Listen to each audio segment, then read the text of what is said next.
Enseignez-moi l'islam, une émission conçue et présentée par Fathi Ben Chaban.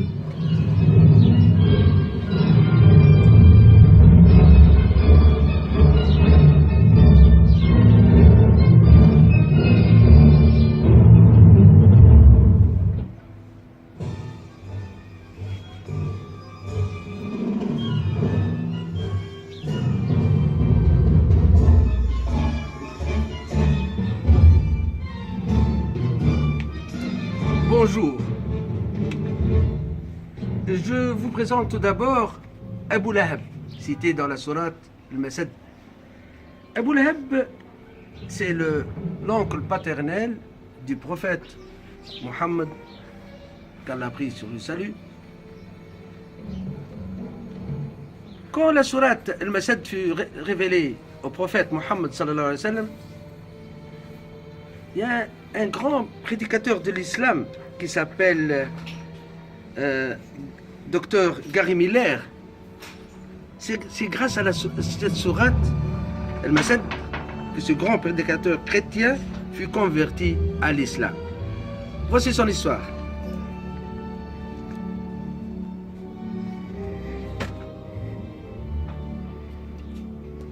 Parmi les preuves évidentes de la véracité de son message et de sa sincérité, il y a sans doute cette décision irréversible venue dans la sourate Al-Masad concernant l'entrée de son oncle paternel Abu Lahab en enfer. Cette sourate fut révélée au début de sa mission. S'il avait été imposteur, et tel ne saurait être le cas, il n'aurait pas prononcé un jugement irréversible comme celui-ci parce que son oncle pourrait embrasser l'islam.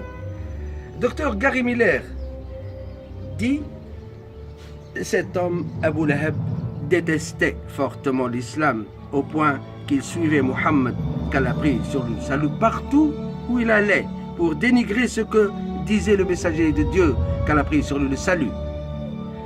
Lorsqu'il voyait le messager qu'Allah a pris sur le salut s'adresser à des étrangers, il attendait qu'il finisse de parler, puis aller vers eux et leur demander: qu'est-ce que Mohammed vous a dit? S'il vous a dit blanc, c'est que c'est noir. S'il vous a dit nuit, c'est que c'est jour. C'est-à-dire, il s'opposait à tout ce que disait le messager noble, sallallahu alayhi wa sallam, et mettait les gens dans le doute à son sujet. 10 ans avant la mort d'Abu Lahab, une sourate fut révélée dans le Coran intitulée Al-Masad. Tabbat. أعوذ بالله من الشيطان الرجيم بسم الله الرحمن الرحيم. تبت يدا أبي لهب وتب ما أغنى عنه ماله وما كسب سيصلى نارا ذات لهب وامرأته حمالة الحطب في جيدها حبل من مسد. صدق الله العظيم. Cette sourate annonce qu'Abu Lahab ira en enfer. Autrement dit, qu'Abu Lahab n'embrassera jamais l'islam. Pendant 10 années, tout ce qu'Abu Lahab faisait était de venir devant les gens dire: Mohammed dit que je n'embrasserai jamais l'islam et que j'irai en enfer. Cependant, je déclare maintenant que je veux embrasser l'islam et devenir musulman. À présent, quel est votre avis?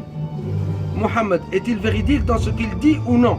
La révélation qui lui parvient est-elle une révélation divine, c'est-à-dire venue de Dieu? Cependant, Abu Lahab ne fit rien de cela.